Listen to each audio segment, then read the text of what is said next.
मेरे बच्चों, एक्सरसाइज 13.4 का क्वेश्चन नंबर 7। चंद्रमा का व्यास पृथ्वी के व्यास का लगभग 1/4 है। चंद्रमा का व्यास जो है पृथ्वी के व्यास का 1/4 है, यानी कि चौथा हिस्सा है। ये मान लीजिए चंद्रमा और ये चंद्रमा का व्यास। इधर हम पृथ्वी बना लेते हैं और ये पृथ्वी का व्यास। यदि हम मान लें पृथ्वी का व्यास जो है x है तो चंद्रमा का व्यास x/4। दोनों के पृष्ठीय क्षेत्रफलों का अनुपात ज्ञात करना है। चंद्रमा का व्यास हमने x ले लिया तो पृथ्वी का व्यास हमने x लिया है तो चंद्रमा का व्यास उसका 1/4 है, इसलिए x/4 हो गया। यहां हम लिखेंगे माना पृथ्वी का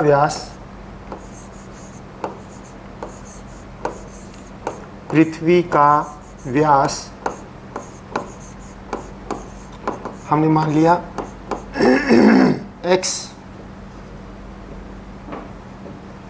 इसलिए चंद्रमा का व्यास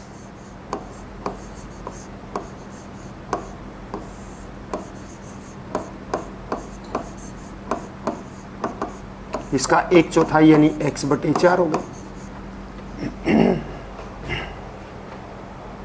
पृथ्वी का हमने x माना है तो चंद्रमा का क्या हो जाएगा, x/4। अब पृथ्वी की त्रिज्या क्या होगी,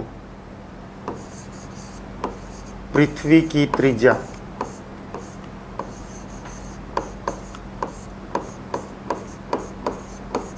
व्यास की आधी होती है, यानी त्रिज्या ये होगी यहां से लेकर यहां तक x/2। इसी तरह चंद्रमा की त्रिज्या क्या होगी, x/8। पृथ्वी की त्रिज्या x/2, चंद्रमा की त्रिज्या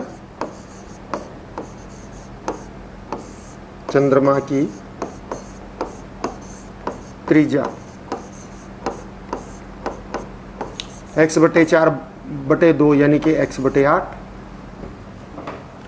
दोनों के पृष्ठीय क्षेत्रफलों का अनुपात ज्ञात करना है। तो चंद्रमा का पृष्ठीय क्षेत्रफल निकालो। चंद्रमा का पृष्ठीय क्षेत्रफल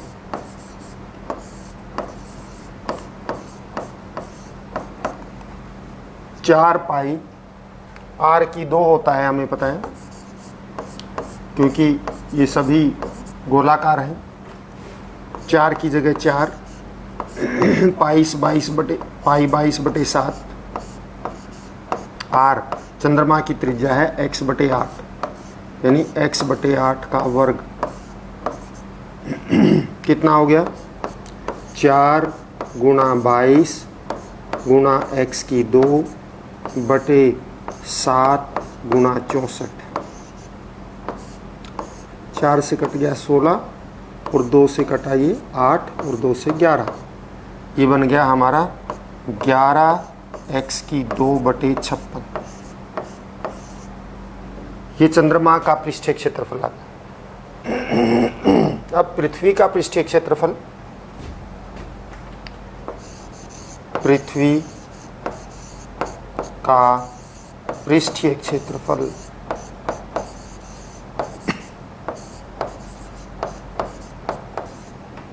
वही 4 पाई r/2, 4 गुणा में पाई गुणा में r/2। r/2 के स्थान पर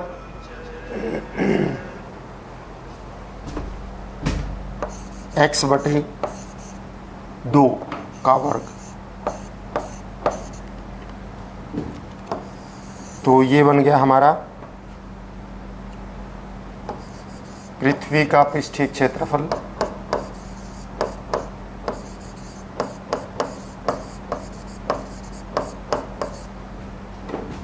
बराबर है 4 पाई x की 2/4। 4 से 4 कैंसिल, पाई x की 2। अब आप देखिए चंद्रमा का पृष्ठीय क्षेत्रफल, चंद्रमा का पृष्ठीय क्षेत्रफल बटे पृथ्वी का पृष्ठीय क्षेत्रफल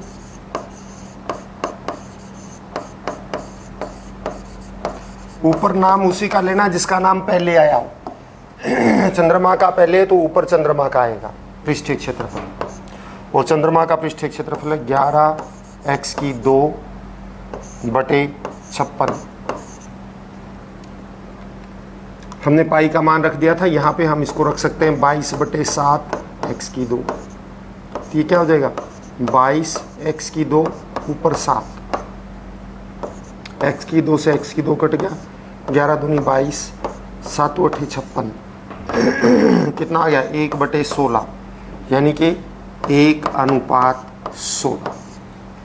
ध्यान देने की बात यह है, अगर आप इसको अपोजिट कर देंगे, उल्टा कर देंगे कि पृथ्वी का ऊपर कर दिया चंद्रमा का नीचे कर दिया, तो अनुपात 16:1 आ जाएगा।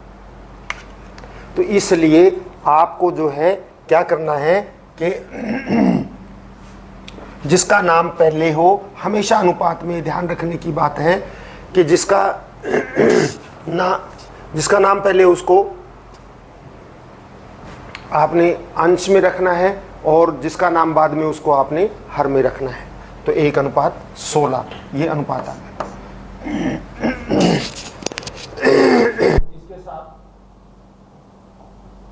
क्वेश्चन नंबर 8, एक अर्धगोलाकार कटोरा 0.25 सेंटीमीटर मोटी स्टील से बना है।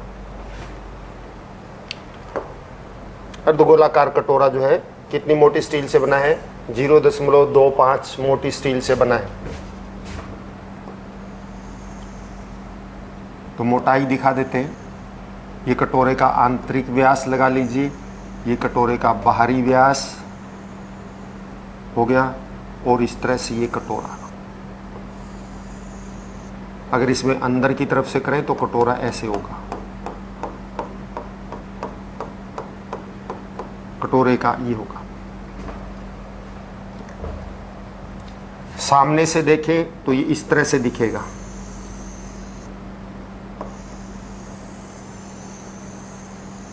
और ये जो मोटाई है, ये मोटाई 0.25 सेंटीमीटर है, यानी ये वाली मोटाई 0.25 सेंटीमीटर ये।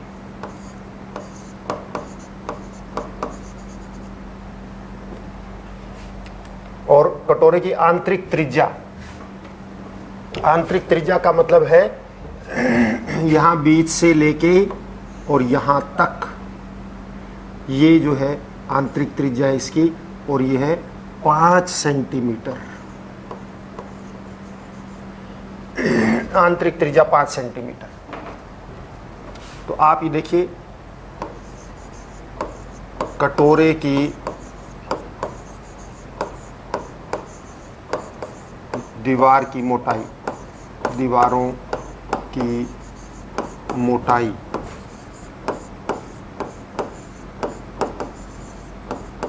बराबर है 0.25 सेंटीमीटर। कटोरे की आंतरिक त्रिज्या, कटोरे की आंतरिक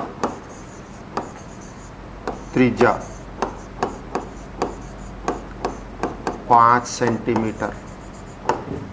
अब ये देखिए कटोरे की आंतरिक त्रिज्या यहाँ से यहाँ तो है 5 सेंटीमीटर, और ये मोटाई 0.25, तो कुल त्रिज्या कितनी हो जाएगी बाह्य 5.25 सेंटीमीटर। कटोरे की बाहरी त्रिज्या, बाहरी क्यों ले, क्योंकि कटोरे का बाहरी वक्र पृष्ठ क्षेत्रफल ज्ञात करना है।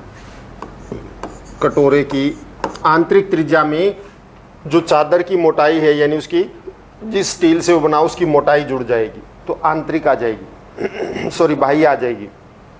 आंतरिक में इसकी मोटाई जोड़ देंगे तो बाह्य त्रिज्या आ जाएगी। यदि हम बाह्य त्रिज्या दे रखी हो और आंतरिक हमने कुछ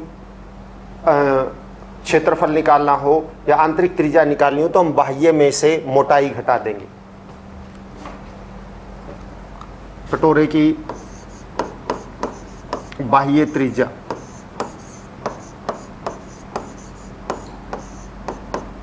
5 प्लस 0.25 यानी कि 5.25 सेंटीमीटर। तो कटोरे का बाह्य पृष्ठ क्षेत्रफल, कटोरे का बाह्य पृष्ठ क्षेत्रफल, आपको पता है कटोरा जो होता है ऊपर से उसका ढक्कन नहीं होता, इसका मतलब ये क्या होगा, अर्धगोले का वक्र पृष्ठ लगेगा इसमें, और अर्धगोले का वक्र पृष्ठ होता है 2 पाई r की 2 पाई की जगह 22/7, r की 2 का मतलब 5.25 गुणा में 5.25, 2 बार आ जाएगा। इसको हटा दीजिए, नीचे 100 आ गया, इसको भी हटा दीजिए, नीचे 100 आ गया। 7 से ये कटता है, 7 7 49, 7 पंजे 35, और 25 तिया 75, 25 चौका 100, और 2 से ये कटता है 2 हो जाएगा, 2 से ये कटता है 11 हो जाएगा, और फिर ये 25 दूनी 50, 25 से कम 25, और 25 चौका 100, ये आ गया 11 गुना में 3 गुना में 21/4, यानी कि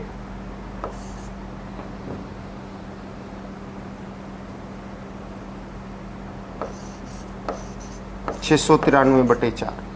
21 आप इसको कीजिए, 21 3 63 हो जाएगा, 63 को 11 से करेंगे, 11 3 33, और 3 11 66 3 93, और ये हो जाएगा 4 एकम 4, और फिर 2 बच गया, 4 7 28, 4 3 12.25 वर्ग सेंटीमीटर। ये इसका कटोरे का बाह्य पृष्ठ क्षेत्रफल आ गया। इसके बाद आखिरी सवाल इस एक्सरसाइज का, सवाल नंबर 9।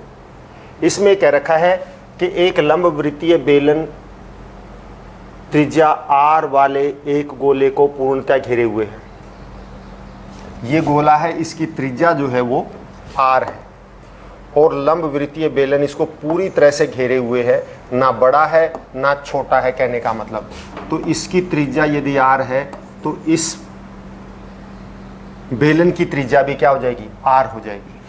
और ये आपको पता है, अगर हम ये करें तो ये व्यास हो गया, और ये व्यास कितना आएगा 2r, तो इस बेलन की ऊंचाई भी कितनी हो जाएगी 2r।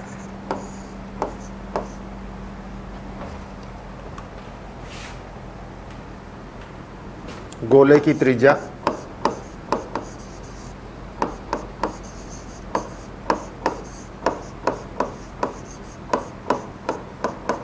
r सेंटीमीटर, इसलिए बेलन की त्रिज्या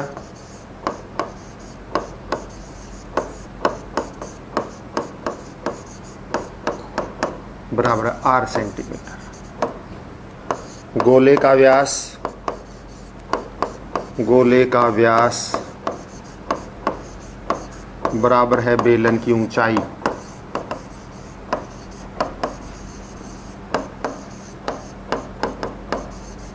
वो बेलन की ऊंचाई के बराबर होगा, बराबर है 2r सेंटीमीटर।